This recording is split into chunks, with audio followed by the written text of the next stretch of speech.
The Heart of the Mountain, the story of braveness and courage.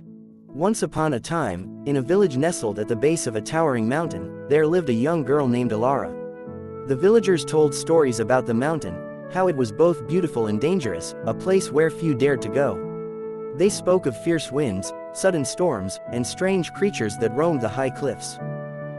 But there was one story that stood out above all others, the legend of the Heart of the Mountain, a mysterious crystal that could grant any wish to the person brave enough to find it. Elara had grown up hearing the stories, but unlike most villagers, she didn't fear the mountain. In fact, she was drawn to it. Each day, she would watch the peaks from her window, her heart pounding with the excitement of adventure. One cold winter morning, Elara's father fell ill. The village healer tried everything, but nothing worked. The villagers whispered that only the heart of the mountain could save him. But that meant journeying into the heart of the very mountain that had claimed so many lives. Elara can't think of anything else. In order to save her father, she has to go find the crystal.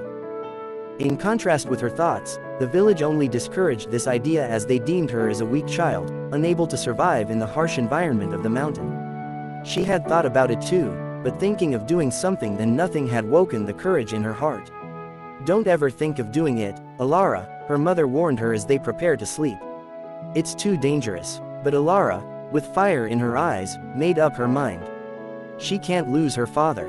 At least she have to try. And so, with nothing more than a satchel of provisions and a heart full of courage, that same night, Elara set out toward the mountain. Leaving only a note for everyone, she left behind the only life she'd ever known. The path was steep and the wind howled like 1,000 voices warning her to turn back. Yet, Elara pressed on. She climbed higher, each step heavier than the last, but her determination never wavered.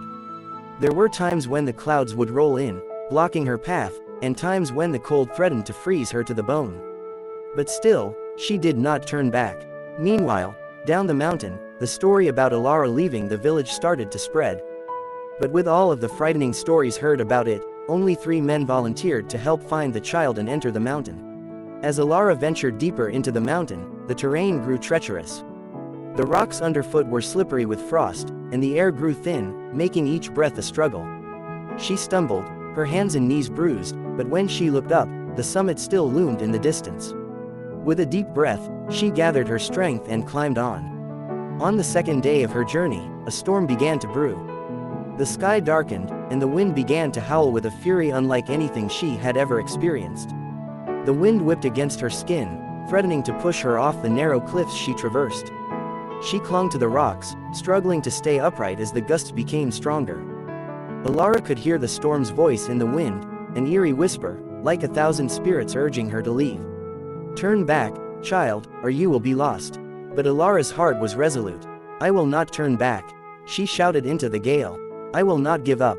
With that declaration, she found an old, weathered rope secured to the cliffside, a lifeline left by a previous traveler.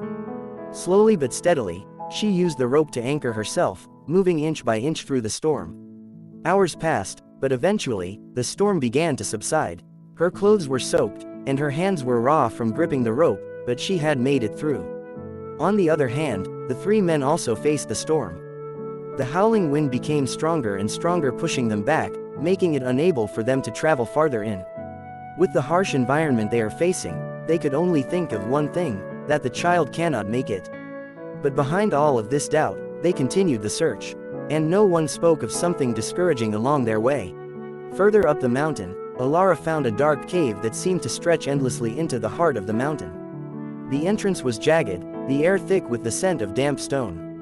As she stepped inside, the echoes of her own footsteps followed her, growing louder with every movement. Soon, the cave seemed to come alive, with eerie whispers that surrounded her. The voices of those who had come before her, Elara thought. "Turn back, there is no hope, you will fail." The voices grew louder and more insistent. They tried to overwhelm her, filling her mind with doubt. Elara paused, feeling the weight of the voices pressing down on her. For a moment, she considered turning back. But then she remembered her father, and the love that drove her forward. Taking a deep breath, Elara called out, "I am not afraid of you." The cave seemed to pause, and in that silence, Elara heard a single, comforting voice within herself, "You are stronger than you know." She pressed forward, each step made with a newfound resolve. The whispers faded, and soon, the cave opened to the wide, icy expanse of the mountain. Elara had conquered the darkness within and outside. Days later, as she neared the summit, Elara encountered a terrifying sight, an enormous serpent, its scales glistening like ice, curled protectively around the final stretch of the mountain pass. Its yellow eyes gleamed with hunger, and its forked tongue flicked out, tasting the air. Elara froze, her heart racing. She had no weapons, only her courage and wits. The serpent hissed, its voice low and menacing. "Why do you seek the heart, little girl? You are no match for me." But Elara's voice was calm, her eyes locked onto the serpent's. "I seek the heart to save my father. I do not fear you." The serpent laughed, a chilling sound that echoed off the mountainside. "Your father is already lost. There is no hope." "I won't stop," Elara replied, her voice unwavering. "I won't let fear decide my fate." With that, Elara gathered her courage and slowly, carefully, began to climb the rocks around the serpent, making no sudden movements. The creature watched her with suspicion but did not strike. Elara's steps were quiet, deliberate, and with each one, she drew closer to the narrow pass where the serpent was coiled. Finally, with one last burst of speed, she leapt over the serpent's tail, landing on the other side. The serpent hissed in frustration, but Elara was already beyond its reach. She had passed the final obstacle. Days passed, and Elara reached the summit, her body exhausted, but her spirit undeterred.